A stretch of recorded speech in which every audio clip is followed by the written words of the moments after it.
Hello guys, welcome to Shobha Naidu channel. ఈరోజు అయితే మరో కొత్త నోటిఫికేషన్తో అయితే మీ ముందుకు వచ్చేసాను. అది కూడా ఆర్టీసీ జాబ్స్, రోడ్డు రవాణా శాఖలో సూపర్వైజర్ ట్రైనింగ్ నోటిఫికేషన్ అయితే తెలంగాణ గవర్నమెంట్ అనేది రిలీజ్ చేసింది. సంస్థ పేరు తెలంగాణ రాష్ట్ర స్థాయి పోలీస్ రిక్రూట్మెంట్ బోర్డు ద్వారా తెలంగాణ రాష్ట్ర రోడ్డు రవాణా సంస్థలో జాబ్స్ అన్నవి రిలీజ్ చేశారనమాట. పోస్ట్ పేరు చూసినట్టయితే traffic supervisor trainee and mechanical supervisor trainee పోస్టులు అయితే ఉన్నాయి. మొత్తం 198 పోస్టులు అయితే ఉన్నాయి. రిక్రూట్మెంట్ విధానం చూసినట్టయితే రెగ్యులర్ బేస్ పైన మాత్రమే ఈ రిక్రూట్మెంట్ అనేది ఉంటుంది. ఏజ్ లిమిట్ చూసినట్టయితే 18 సంవత్సరాల నుంచి 25 సంవత్సరాల వరకు ఎవరైనా ఎలిజిబుల్ అనమాట. విద్యా అర్హతలు చూసినట్టయితే ఎనీ డిగ్రీ, డిప్లొమా.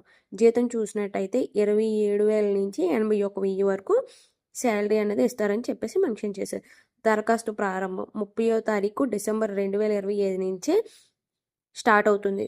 దరఖాస్తుని చివరి తేదీ చూసినట్టయితే 20వ తారీఖు జనవరి 2026లో అయితే లాస్ట్ డేట్ అనమాట. అప్లికేషన్ మోడ్ చూసినట్టయితే ఆన్లైన్ మోడ్. ఈ కింద ఇచ్చిన వెబ్సైట్ ద్వారా అయితే ఎవరైనా అప్లై చేసుకోవచ్చు అనమాట.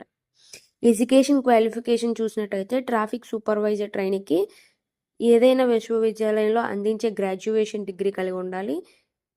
దాని తర్వాత రాష్ట్ర తాత్కాలిక చట్టం లేదా యూనివర్సిటీ గ్రాంట్స్ కమిషన్ ద్వారా గుర్తింపు పొందిన ఏదైనా సంస్థ లేదా జూలై 1 నుండి 2025 నాటికి వాళ్ళు డిగ్రీ అయితే కంప్లీట్ చేసి ఉండాలన్నమాట.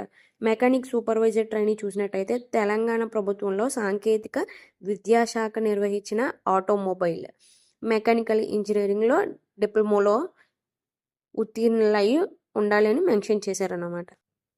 నెక్స్ట్ చూసినట్టయితే జోన్స్ వైజ్గా పోస్టులు అనేవి ఎక్స్టర్నల్ క్యాండిడేట్స్, డిపార్ట్మెంటల్ క్యాండిడేట్స్ కనేసి ఇలా డివైడ్ అనేది అయితే చేశారనమాట. టోటల్ పోస్టులు చూసినట్టయితే మొత్తం 2 కలిపి 198 పోస్టులకి అయితే ఈ నోటిఫికేషన్ అనేది తెలంగాణ గవర్నమెంట్ అనేది నోటిఫికేషన్ రిలీజ్ చేసింది.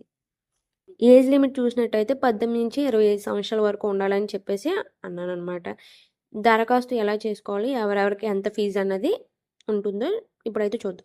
ఎస్సీ ఎస్టీ వాళ్ళకి చూసినట్టయితే 400 అప్లికేషన్ ఫీజు, ఇతర విద్యార్థులకు అయితే 800.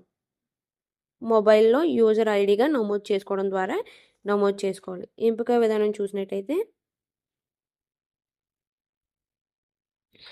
తాత్కాలికంగా ఎంపికైన అభ్యర్థులను వైద్య దృఢత్వానికి పరీక్షించడానికి జిల్లా కార్యాలయ ఆసుపత్రికి పంపుతారు. అంటే మీరు హెల్తీగా ఫిట్గా ఉన్నారా లేదా అనేసి మెడికల్ చెకప్ అనేది కంపల్సరీగా చేస్తారని ఇక్కడ మెన్షన్ చేశారనమాట.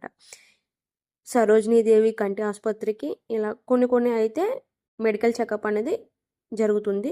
దాని తర్వాత రాత పరీక్ష అనేది జరుగుతుందని మెన్షన్ చేశారు. దీని గురించి ఇంకా ఏమైనా డీటెయిల్గా కావాలంటే మెన్షన్ చేయండి. Thank you for watching my video. Please subscribe my videos.